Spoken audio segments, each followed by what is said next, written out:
अस्सलाम वालेकुम। बोल न्यूज हेडक्वार्टर्स में खुश आमदेद। मैं हूं मोहम्मद कामरान। मैं हूं आमना अकरम और मैं हूं बुशरा हक। हेडलाइंस आप जान चुके, बुलेटिन में हम बात। लेकिन सबसे पहले आपको बताएं कि सुप्रीम कोर्ट में आर्टिकल 63A की तशरीह के लिए तारीखी सदारती रेफरेंस की समाअत के दौरान अदालत के अहम रिमार्क्स सामने आ रहे हैं। चीफ जस्टिस ने सवाल किया कि क्या किसी रुकन को पार्टी के खिलाफ फैसले के इजहार का हक है? क्या दूसरी कश्ती में छलांग लगाकर हुकूमत गिराई जा सकती है? जस्टिस एजाजुल एहसन ने कहा, ज्यादातर जमहूरी हुकूमतें चंद वोटों की बरतरी से कायम होती हैं। क्या दूसरी कश्ती में जाते जाते पहला जहाज डबोया जा सकता है? जस्टिस मुनीब ने कहा कि छलांगतें लगती रहीं तो मामूल की कानून साजी भी नहीं हो सकती। जस्टिस जमाल खान मंदुखेल ने सवाल किया कि सियासी जमात के टिकट इलेक्शन जीतने वाले और आजाद रुकने कौमी असेंबली में क्या फर्क है? अटॉर्नी जनरल का कहना था कि आजाद रुकन को ग्रास जमात का मंशूर कबूल नहीं तो उसे फिर इस्तीफा दे देना चाहिए। 5 साल का असेंबली में 2.5 साल बाद कश्ती तब्दील नहीं की जा सकती। अपडेट कर रहे हैं आपको अहम केस की समाअत के हवाले से। सुप्रीम कोर्ट में आर्टिकल 63A की तशरीह के लिए सदारती रेफरेंस की समाअत के दौरान अदालत के अहम रिमार्क्स सामने आ रहे हैं। आपको बताते चलें कि चीफ जस्टिस ने सवालात उठाए हैं। कहते हैं कि क्या किसी रुकन को पार्टी के खिलाफ फैसले के इजहार का हक है? क्या दूसरी कश्ती में छलांग लगाकर हुकूमत गिराई जा सकती है? जस्टिस एजाजुल एहसन ने कहा कि ज्यादा हुकूमतें चंद वोटों की बरतरी से कायम होती हैं। क्या दूसरी कश्ती में जाते जाते पहला जहाज डबोया जा सकता है? जस्टिस मुनीब ने कहा कि छलांगें लगती रहीं तो मामूल की कानून साजी भी नहीं हो सकती। जस्टिस जमाल खान मंदुखेल ने सवाल किया कि सियासी जमात के टिकट इलेक्शन जीतने वाले और आजाद रुकने कौमी असेंबली में क्या फर्क है? अटॉर्नी जनरल ने इस हवाले से कहा कि आजाद रुकन को अगर उस जमात का मंशूर कबूल नहीं तो उसे फिर इस्तीफा दे देना चाहिए। 5 साल की असेंबली में 2.5 साल बाद कश्ती तब्दील नहीं की जा सकती है।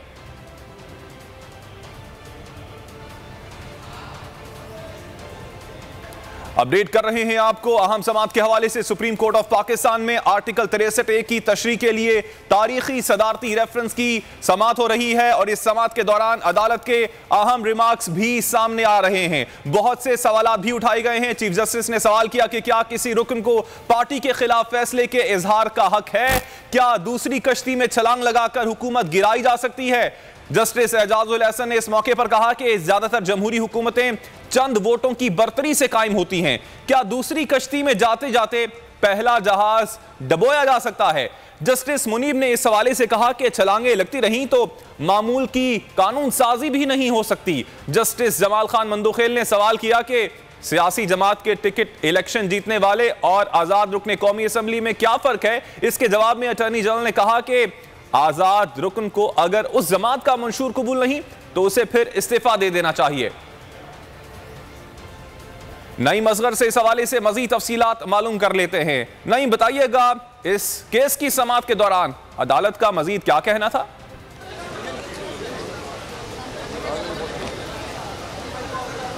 ओके, इस वक्त मुस्लिम लीग नून के रहनुमा एहसन इकबाल साहब मीडिया से टॉक करने लगे हैं। हेयरिंग जो है इस केस की जो समाअत है वो कल तक के लिए मुलतवी कर दी गई है और इस हवाले से मजीद बता रहे हैं एहसन इकबाल साहब। जी बिस्मिल्लाहिर्रहमानिर्रहीम।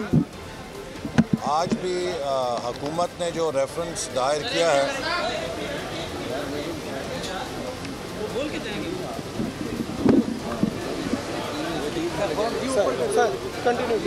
जी, आज जो हुकूमत ने रेफरेंस दायर किया उस पर सुप्रीम कोर्ट समाअत कर रही है और हम सुप्रीम कोर्ट की समाअत पे तो कोई तबसरा नहीं करना चाहते, लेकिन हमारा जो मौक़िफ़ है आला अदलिया के सामने वो बहुत वाज़ेह है कि अगर हुकूमत का मौक़िफ़ दुरुस्त तस्लीम कर लिया जाए तो फिर आइन से आर्टिकल 95 को खारिज करना पड़ेगा। तहरीक अदम एतमाद की जो प्रोविज़न आइन के अंदर दी गई है उसको फिर आइन से खारिज करना पड़ेगा और कोई भी वज़ीर आज़म जो एक दफ़ा एतमाद का वोट ले लेगा तो वो फिर 5 साल के लिए डिक्टेटर बनेगा, बादशाह सलामत बनेगा, उसकी टिरनी कायम होगी चूँकि उसके ख़िलाफ़ उसकी जमात से कोई वोट नहीं दे सकता। ये एक ऐसी तशरीह है हुकूमत की कि जो जमहूरी ज़ाब्तों और जमहूरी असूलों की नफ़ी करती है। और हम समझते हैं कि हुकूमत जब भी किसी भी मैदान में हारती है या शिकस्त खाती है तो वो दरख्वास्त बाजियों का सहारा लेती है। आपने देखा कि इलेक्शन कमीशन में फ़ॉरेन फंडिंग केस में 7 साल ये अदालती दरख्वास्त बाजी से अपना अंजाम बचाने की कोशिश करते रहे और अब बिल आखिर साबित हो गया है कि इमरान नियाज़ी ने करोड़ों रुपए की फ़ॉरेन फंडिंग में खुर्द बुर्द की है। मुझे बताएं कि जो शख्स सादिक और अमीन बन के कौम को दयानतदारी के लेक्चर देता है उसकी करोड़ों रुपए की करप्शन और चोरी पकड़ी जा चुकी है। वो इलेक्शन कमीशन में कभी ये कहते हैं कि ये अकाउंट हमारे हैं और अब आपने देखा और सुना कि उन्होंने क्या ट्विस्ट लिया है कि जो एक लतीफ़ा है वो कहते हैं कि असद कैसर साहब ने, गवर्नर सिंध ने, गवर्नर खैबर पख्तूनख्वा ने और उनके बड़े बड़े लीडरों ने इमरान नियाज़ी साहब की अथॉरिटी के बगैर ही अकाउंट खोल लिए थे और करोड़ों रुपए की करप्शन की थी। भाई अगर वो लोग इतने इनडिसिप्लिन के मुर्तकब थे, उन लोगों ने इतनी फाइनेंशियल करप्शन की, तो आपने उन्हें स्पीकर और गवर्नर के ओहदों के ऊपर क्यों फाइज किया?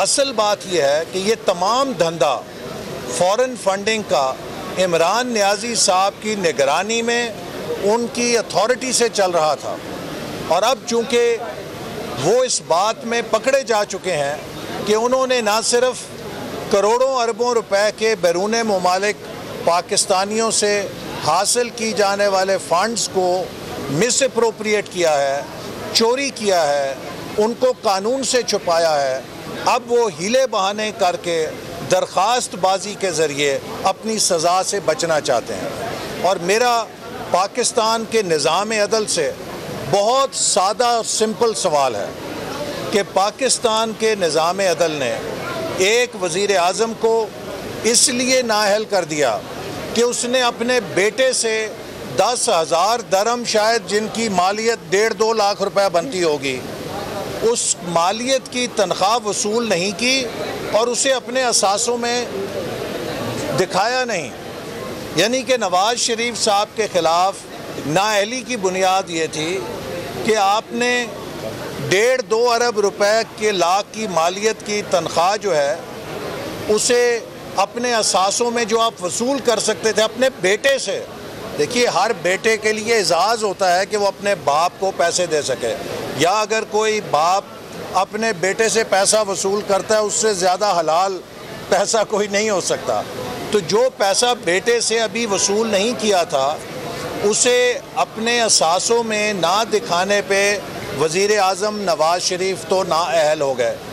लेकिन एक ऐसा वज़ीर आज़म जिसने करोड़ों रुपए बैरून मुल्क मुकीम पाकिस्तानियों से हथियाए बटोरे, चिकनी चपटी बातें करके उनको बड़े तकरीरें सुना के कि मैं पाकिस्तान में ये करूँगा, वो करूँगा, नया पाकिस्तान बनाऊँगा, और उन पैसों को शफाफ तरीके से खर्च करने की बजाय खुफिया अकाउंट्स में रख के ज़ाती इस्तेमाल में लाया और इसके अलावा ममनुआ ज़राए से भारत और इस्राइल की लॉबी से भी वो पैसे लेता रहा। उसकी ये चोरी पकड़ी जा चुकी है कि करोड़ों रुपए की चोरी इमरान नियाज़ी के हुक्म से बैरूनी फंडिंग के अंदर हो चुकी है और वो 4 साल से धड़ल्ले के साथ, ढिठाई के साथ ना सिर्फ वज़ीर आज़म है बल्कि दूसरों को चोर कह रहा है। इसी तरह पिछले 1.5 साल से ज़्यादा इस्लामाबाद हाई कोर्ट में केस है तोशा खाना का कि बैरूनी तोहफ़ों का लिस्ट दे दो। इमरान नियाज़ी साहब दरख्वास्त बाजी के ज़रिए आज तक ये नहीं बता पाए कि उन्होंने किस किस जगह से, या ये भी ना बताएं, सिर्फ इतना बता दें कि कुल कौन से और कितने तोहफ़े उन्होंने वसूल किए हैं। इसलिए कि जो तोहफ़े वसूल किए हैं उन्हें अंडर प्राइस किया है, अंडर प्राइस करके वसूल किया है तोशा खाना से, और वो काम किया है कि जो आज तक किसी सरबराह मुमलिकत ने नहीं किया कि बैरून मुल्क से मिलने वाले तोहफों को मार्केट में बेच के अपनी जेब गर्म कर लिया। इससे ज़्यादा बददियानती नहीं हो सकती। और अब जबकि उनके अपनी पार्टी के अंदर अरकान उनकी पॉलिसीज़ पे तनकीद कर रहे हैं तो वो ज़मीर फरोशी के ख़िलाफ़ चैम्पियन बन गए हैं। मैं इमरान नियाज़ी साहब से पूछना चाहता हूँ, अभी 2 हफ्ते पहले लाहौर में आप मुस्लिम लीग नून के मुनहरिफ MPs के साथ मिलकर आए, उनके ऊपर अपनी छतरी रखी, उनको आपने फंड्स दिए, कहा कि आप बिल्कुल अपने ज़मीर के मुताबिक दुरुस्त खड़े हैं। तो मुस्लिम लीग नून से मुनहरिफ होने वाले MPs तो ज़मीर के मुताबिक खड़े हैं, लेकिन आपके पार्टी के अरकान जब आपकी पॉलिसीज़ पर तनकीद करते हैं कि आपने PTI के मंशूर से धोखा किया है तो वो ज़मीर फरोशी करते हैं। और आपने जिन्होंने ख़ुद मुस्लिम लीग नून के MPs को तोड़ के अपने साथ मिलाया, अब आप पाकिस्तान में ज़मीर फरोशी के ख़िलाफ़ मुजाहिद अव्वल बनने की कोशिश करते हैं। माफ़ कीजिए, आपका अमर बिल मारूफ एक नाकामी और अपनी नाअहली को छुपाने के लिए मज़हब कार्ड का इस्तेमाल है। अमर बिल मारूफ ये नहीं कहता कि गरीब को महंगाई से मार दो। अमर बिल मारूफ ये नहीं कहता कि गरीब को बिजली और गैस के बिलों से मार दो। अमर बिल मारूफ ये नहीं कहता कि मुल्क के अंदर रिश्वत की बाजार गर्म कर दो। अमर बिल मारूफ ये नहीं कहता कि मुल्क में इंतज़ामी अनारकी पैदा कर दो। अमर बिल मारूफ ये नहीं कहता कि कश्मीर को सरेंडर कर दो और मोदी को दे दो। अमर बिल मारूफ ये भी नहीं कहता कि भारत की खारजा पॉलिसियों के कसीदे पढ़ो। अमर बिल मारूफ ये भी नहीं कहता कि पाकिस्तान को दुनिया में कर्ज़ों के लिहाज से एक मजाक बना दो और मुल्क के ऊपर कर्ज़ों का इतना बोझ चढ़ा दो कि जितना कभी तारीख़ में नहीं रहा हो। अमर बिल मारूफ ये भी नहीं कहता कि नौजवानों को बेरोज़गारी में धकेल दो। अमर बिल मारूफ ये भी नहीं कहता कि किसान को 24 रुपये 100 में मिलने वाली DAP 9,500 की बेचो। इस मुल्क में जो महंगाई बर्पा की है डिवैल्यूएशन की वजह से, आपने जो रुपए को लुढ़काया अपनी नाअहली की वजह से, पाकिस्तान में बदतरीन महंगाई पैदा की, इंतज़ामी ढांचे तबाह कर दिए, पंजाब को तबाह कर दिया एक नाअहल हुकूमत दे के। क्या ये अमर बिल मारूफ था कि उस्मान बुज़दार को वज़ीर आला बनाओ? क्या ये अमर बिल मारूफ था कि एक से बड़ा एक माफिया का नुमाइंदा अपनी काबीना के अंदर लेकर आओ? क्या ये अमर बिल मारूफ था कि 50-55 रुपए किलो चीनी जो थी उसको 160 रुपए पे बेचो? क्या अमर बिल मारूफ ये था कि 38 रुपए किलो जो आटा बिकता था उसे 80 रुपए किलो बेचो? क्या अमर बिल मारूफ ये था कि वो घी जो 150 रुपए किलो मिलता था उसे 500 रुपए किलो बेचो? बात यह है कि कौम बेवकूफ़ नहीं है। इमरान नियाज़ी साहब, पाकिस्तान छोड़ के दुनिया का सबसे बड़ा जलसा कर लो, कोई फ़र्क नहीं पड़ता।